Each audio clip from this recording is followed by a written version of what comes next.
want to increase the average transaction value per customer. Every checkout page where you're asking for someone's credit card details will have an order bump and an upsell behind it. He has made our clients over $25 million in revenue. Hello and welcome to the Art of Selling Online Courses. We're here to share winning strategies and secret hacks from top performers in the online course industry. My name is John Ainsworth and today's guest is Josip Belina.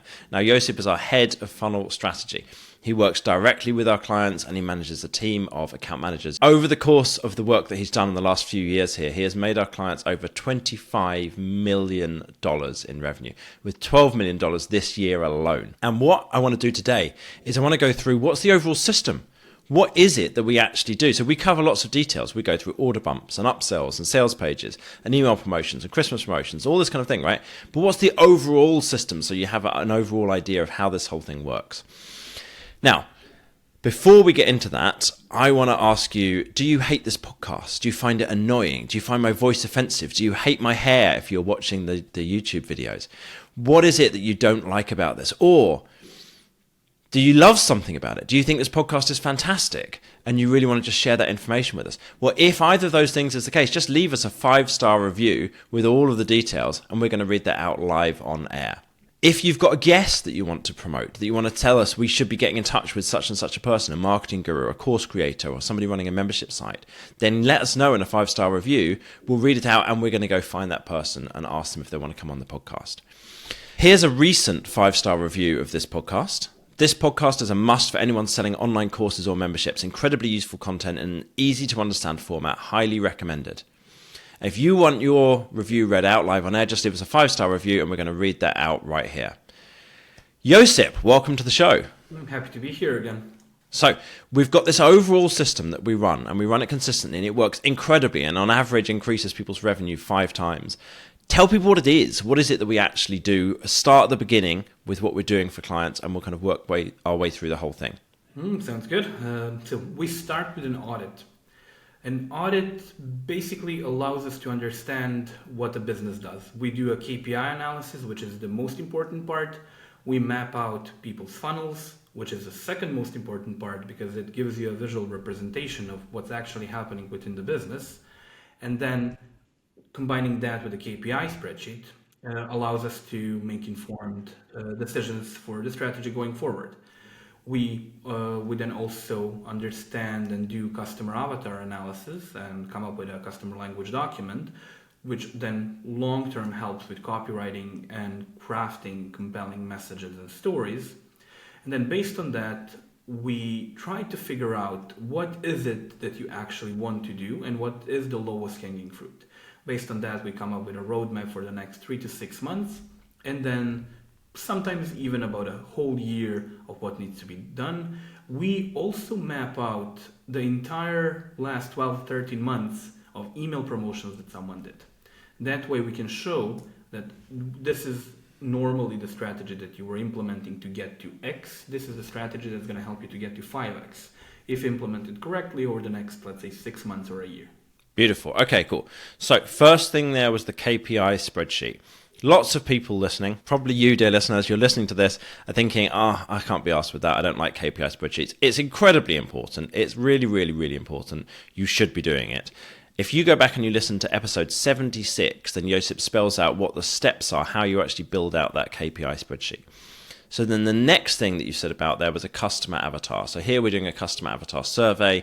And then we're doing the analysis, creating the customer avatar document and the customer language document as well. And Monica has talked about that in some of the episodes that she's done before. So for example, episode 12, learn how to improve your copywriting and warm up your audience. Then Monica's probably covering in that one some stuff about customer avatar. And again, in episode 104, overcoming customer objections. So then the next thing you said was about mapping out the current funnel. And we use a tool called Funnelytics to do this. And the idea is you map out each step of the funnel, like what actually happens. Someone gets to your website, then what happens next, then what happens next, then what happens next. If you're sending out email promotions, how often are you sending them, how long are the email promotions, where are you sending people to, all of these steps of what you've got in place at the moment. And that allows us then to have that basis of, okay, now let's map out what we're going to change. What are you missing? And we're going to go through all of those tactics and show you what the actual structure is right now. Are you missing order bumps? Are you missing upsells? Are you missing enough email promotions, etc.? Cool. So we've got all that stuff in place, right? We've gone through, we've done the audit, we've created the roadmap, we've figured out what somebody needs to be doing over the next 6 to 12 months. What happens next? Mostly, the lowest hanging fruit after you have all the fundamentals in place. So meaning that you know your numbers, meaning that you have the avatar and everything around that, meaning that you understand your lead intake, is then maximizing what you get out of your email list. So we kind of sprint towards doing the email promotions first because that's generally what's going to impact your revenue the most. We also then work sometimes before, sometimes after, but more or less in the first 2 months, we will start working on lead magnet optimization. So you want more people, if you have a decent following on social media, decent traffic, you want as many people as possible to join your email list. And normally people will have around 0.5, maybe 1% of people that are landing on their site joining the email list, which means that if you have 100 people viewing your content, you'll get maybe one subscriber if you're lucky. That's what most people have. We then tend to get that up to 2 or 3%. But is that first? Are you doing that first, or is first thing to actually send the email promotion? First thing is ideally sending the email promotion. Depending on the audit, it could be optimizing lead intake, but generally, let's focus on email promotion for the sake. All right, cool. Let's start with that one then. Let's take people through in the order that we normally do it. Yeah, we'll do an email promotion, and then the email promotion follows our strategy of 8 emails within a week with a warm-up before that, sending people to a funnel that has at least one upsell and at least one order bump. So that part never changes. We start with the best performing products. We figure out what the best performing products are in the audit, and we go from there. So we know what we like, love, and then we try to get that to at least 1 email promotion a month, ideally 2. But start with 1 email promotion a month and do them every month. Beautiful. Okay, cool. So the first thing, the thing that makes the biggest difference there is run these email promotions and get these started and run them every month, maybe 2, but at least 1 promotion every month. And we've got this email sequence that goes out. What is the structure? Talk people through what's the structure of the warm-up, and then give just a very, very high level overview of like what kind of emails are we sending in that promotion. So 3 warm-up emails before, 1 week before the email promo starts. They need to talk about certain things that you will have as part of your course that you will be promoting. So 3 emails there. During the promotion, we normally send 8 emails from Monday to Sunday, following a copywriting strategy that's called Gain, Logic, Fear. Gain is the announcement email. So Gain, Logic, Fear, Monday, Tuesday, Wednesday. Thursday and Friday, we send the FAQ email, which is similar to an FAQ section on your website, and then a future-proof email, basically telling them, if you use my course, this is what your life is going to look like over the next 3 or 6 months. And then we end with a Going, Going, Gone campaign that's focused heavily on scarcity and urgency with countdown timers, where we send a going number 1 email on Saturday, going number 2 email on Sunday, and then a gone email on Sunday, basically focusing on the campaign ending at midnight. There is one tactic that we always use, which is we'll leave the cart open on Monday, because some people will not be looking at their email inbox during the weekend, and then on Monday you will get about 10% of overall number of sales. You can expect to get the most sales when you start the campaign, when you announce it, and then at the very end of the campaign when you focus on the scarcity and urgency. Cool. Okay, so we've got the warm-up emails, which is the pain, agitation, solution ones, and then we've got 8 emails over 7 days, which is Gain, Logic, Fear, frequently asked questions, future casting, going, going, gone. Great. Okay, so that's the overall structure. And if you want to get into the details of that and see like how do you actually write that whole email process, the warm-up emails is episode 93. Emails for different decision makers, episode 84.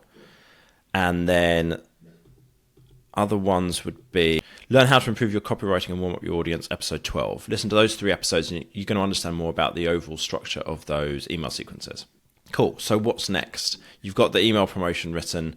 What's the next thing you need to work on for a client to have a good, successful promotion? You want to increase the average transaction value per customer, which means that at this point, you need to start focusing on upsells and order bumps. Ideally, every checkout page where you're asking for someone's credit card details will have an order bump and an upsell behind it. So you then make sure that all of your offers have that. Great. Okay. In episode 95, I cover the order bump advantage, increase your online course earnings, and that's going to show you some more information about order bumps. Talk to me then about the sales page, because that's an important part of this process as well, isn't it? Optimizing the sales page. Exactly. Optimizing the sales pages is the next step after you have upsells and order bumps and after you start doing email promotions. We assume that the lead magnet optimization is being done in the back end during all of that because you can do that. So now you start optimizing the sales page. There are 15 elements that you need to focus on. I'm not going to go through all 15. I'm just going to mention a few things about above the fold. 80% of the click-through rate, mostly, that you'll have from the sales page to a checkout page will happen above the fold. So you need to have a compelling headline that makes people understand what you're offering them. You need to have ideally a good video or a mock-up of your product, but the video generally works a lot better.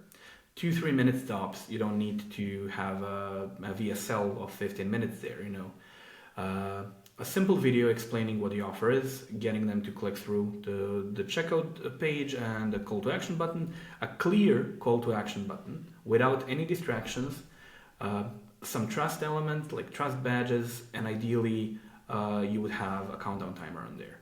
One thing to note is that you don't want to have any other distractions on the sales page. So there are two things that someone can do on a sales page. One, click the call to action button, go to your checkout page. The other one, close the checkout page, close the sales page. There are no more info here, learn more there, no. So just those two things. If they are on a sales page, they either buy or they do not. All right, cool. So we've got the 15 crucial elements to a high-performing sales page. We've covered a few of them here. If you want to hear what the rest of the elements of a sales page are, then listen to episode 16 with Monica about how to create high-converting sales pages. So that's the sales page, and then the next step is the checkout page. So what's do we do work on that? Do we generally find that makes a difference? Absolutely. You want to minimize distractions there, focus on the forms that people need to fill. Ideally, they fill as little as possible. So ideally, their basic information, their email, and their credit card details. You're selling info products, so generally you don't have to ask them for where they live and their shipping address and stuff like that. So that eliminates some traction there. You also want to explain what the next steps are when they purchase. So, and enter your credit card information here. This is what the next steps are going to be. You can show them with step 1, step 2, step 3. You want to have some social proof there, trust badges as well. And the most important thing as part of that checkout page would be having order bumps. If you want to know about checkout pages, check out episode 88, which Josip covers a whole episode about how to improve your checkout pages. So here's what we've got so far. Every month you're running these email promotions. There's 11 emails, 3 warm-up emails, 8 emails over the course of the week. You're sending people through to a sales page, which you optimize. We've talked a bit about that. Then to a checkout page that's optimized. Then you have an order bump and you have an upsell. That's what you do. And then what happens the next month, Josip? The same thing. Do it again. Do it again the next month and the month after that and the month after that. And you repeat until rich. Now, what's some of the things that then are stopping people from doing that every month? What's kind of some of the issues? I'm guessing we've got mindset issues about sending this, and then the fact that people don't have enough courses to promote to do this every month. There is also not having enough time. Because if you are a one-man band or if you have a VA, it's not easy to pull that off. Mm-hmm. However, creating a system around that is super important.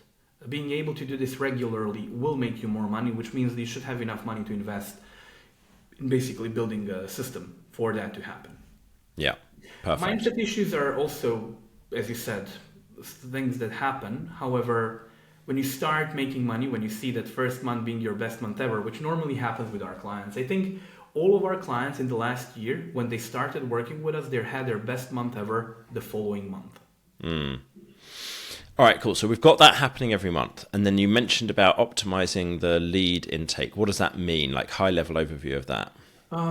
Adding pop-ups with your lead magnets on scroll percentage, adding pop-ups on exit intent, showing the lead magnet on your most visited pages, which is normally a home page, and then some blog pages that are generating traffic, and making sure that you have good landing pages for your lead magnet, and if you have social media, linking from social media regularly, if you have a YouTube channel, pinning that top comment with a lead magnet regularly. Brilliant. Okay. Episode 10, how to increase your opt-in rates in just 4 steps with our funnel strategy lead, Josip Belina. So that's another one to go check out if that's the step that you're going to work on next. Awesome. Cool. Okay.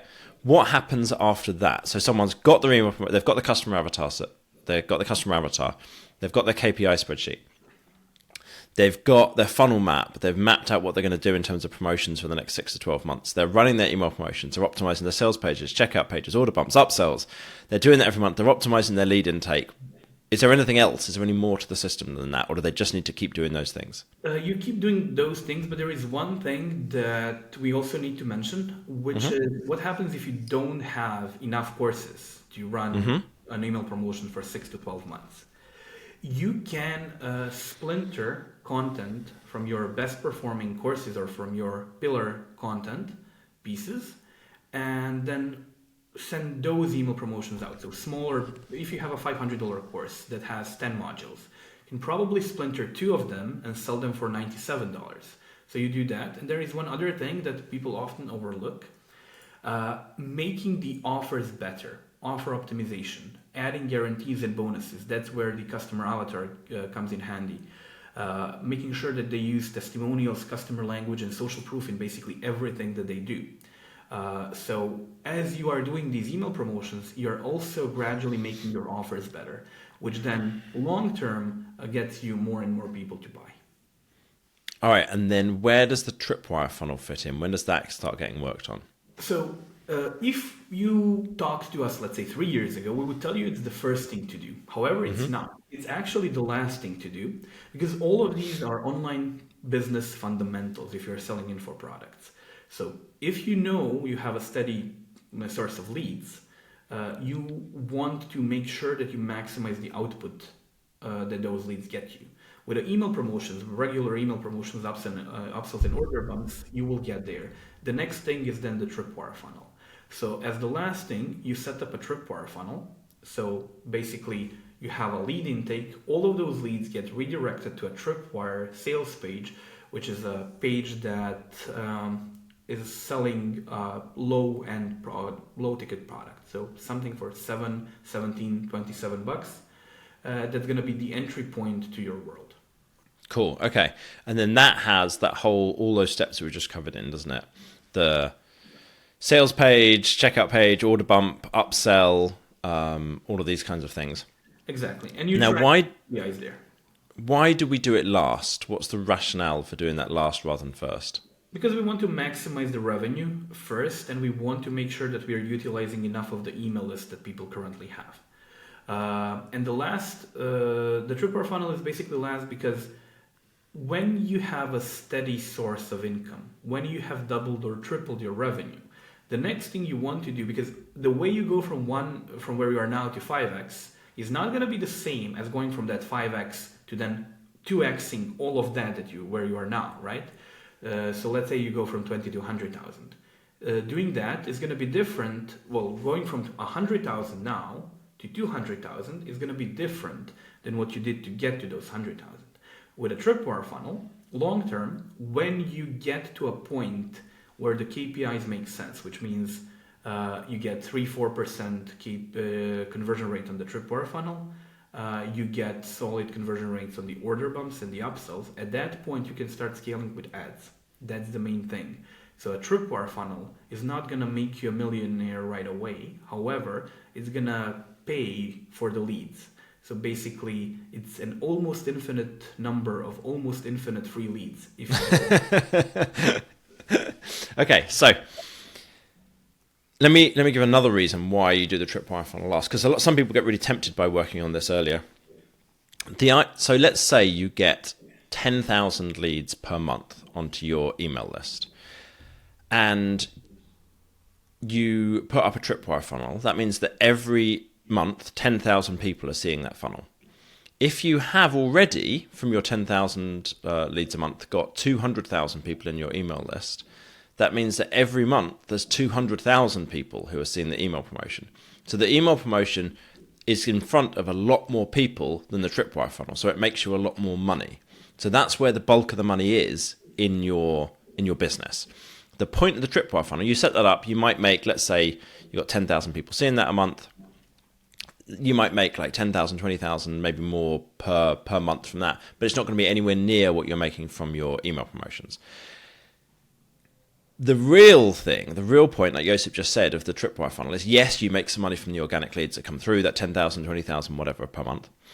But the majority, the real point of doing it is you then get the chance to optimize that funnel, make it work really, really well, and then you can start running ads into it. And that allows you to have this new traffic source that allows you to scale a business way further. And that's something that's difficult. It takes a whole bunch of time. Building the tripwire funnel is a bunch of work. Optimizing it is a bunch of work. Running ads and testing that until that works is a bunch of work. You don't want to do that first. First of all, do the fundamentals, run the email promotions every month, get the hang of doing that, optimize the lead intake, then build the tripwire funnel, then look at scaling it with ads. Like, how long typically do you find with our clients is it taking before we're starting to get to that point of scaling with ads with the tripwire funnel? About 9 months. Yeah, and that's with us doing it. Like, this is our job. This is all the only thing that we do, and we're working on that for the client. If you're doing this as like a one-man band, or you've got a small team or something like that, it's going to be way down the line. There's a whole bunch of stuff you need to get the hang of doing first, and then you get onto this. So that's basically it, right? That's the whole system as it currently stands. Exactly. Now, why isn't it more complicated? Why are we not doing 7 other things? Why are we not doing webinars? Why are we not doing video sales letters? Why have we not got launches and challenges? And why have we not got all these other stuff that people can do? Because this is the 80-20 of it all.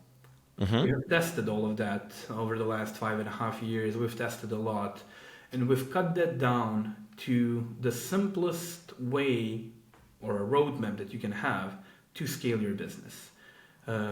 If you don't have this in place, there is no reason why we would have a webinar, more or less. Some people might, but 9 out of 10 people will not need a webinar here.